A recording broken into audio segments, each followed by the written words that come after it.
live in a culture obsessed with results.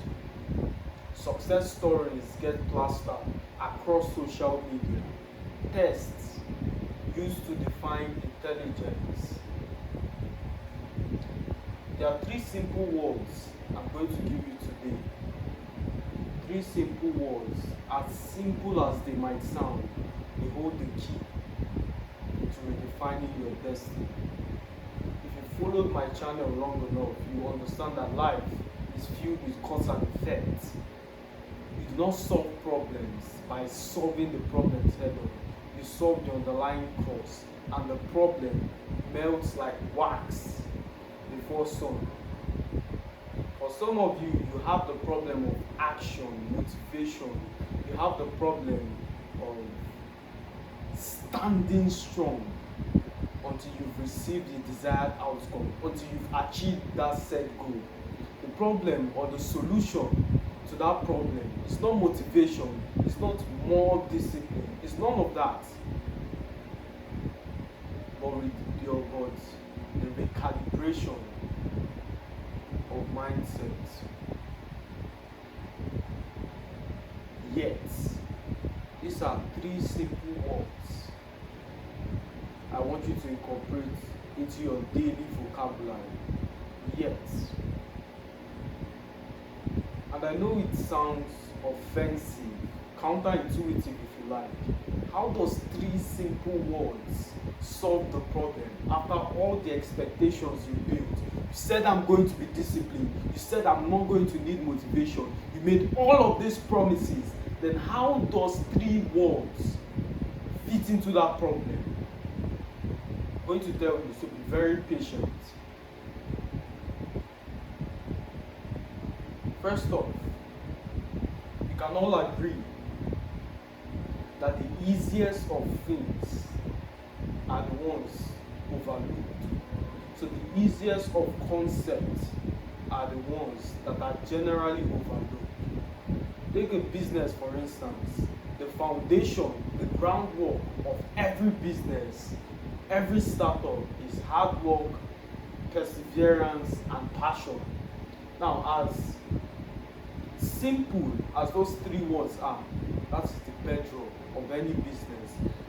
If you begin to delve into intricacies like the principles of business, the ability to get customers, all of those are subsidiary concepts of the aforementioned, because you need to work hard, you need to persevere to get to the point where you absorb all those principles.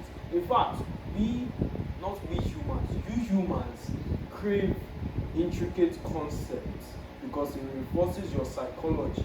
You are working hard.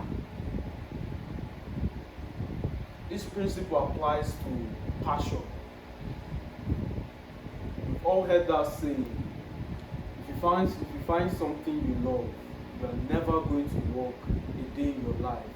Or find that thing that looks like play to you or feels like work to others.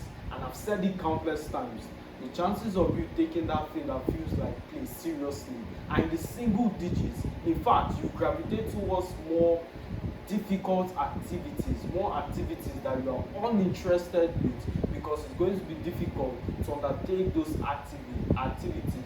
So the discipline involved makes you feel as though you're working hard. You have the destiny of a journalist.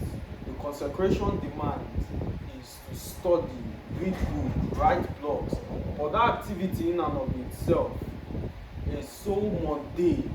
It makes you feel as though you're wasting your time, such that you gravitate towards learning crypto or trading stocks, all of which might seem irrelevant at the infancy of your career. So conversely,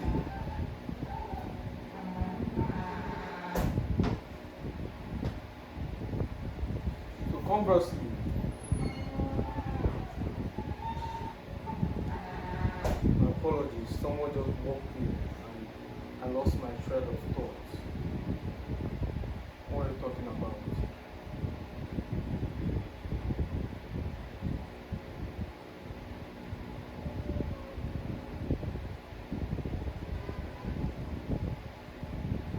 passion. Passion. We're talking about passion. So this idea that you're going to work as hard as possible on something you love, it's very unlikely except you have the right mindset. So let's talk about those three words. Yet. The power of yet.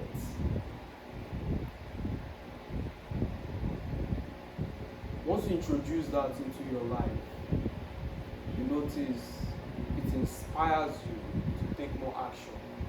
In fact, observe these two sentences. I can't do it. I can't do it yet. There are two different things. One is a finality, the other builds resilience. So I can't do it and I can't do it yet. One encourages you that you're not there currently, but it's only a matter of time before you arrive. Yet, it helps you build resilience. It helps you believe that it's going to be possible. Life is going to beat you down. Life is going to test you in remarkable ways unforeseen, ways you had no idea to test you.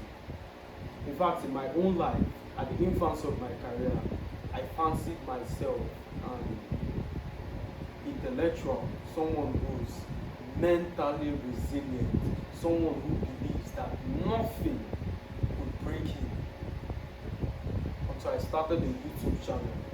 I started the YouTube channel not because I wanted to start a YouTube channel, but that was the only expression my talents could find at the time. So it was a free platform, a low entry point. I spent little to no amount in order to get it started, because it was one of the ways for me to review my philosophy.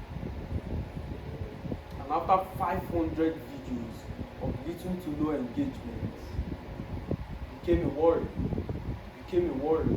The setback, the various wise calculation, the efforts put into little to no rewards, conforming to the wrong ideals of various individuals. You see, when you look at your results, it becomes proof that you are incapable of achieving the said thing. It's in those moments refraining your mindset correctly becomes crucial. So adding yet to every single sentence is profitable. I don't have a successful YouTube channel yet.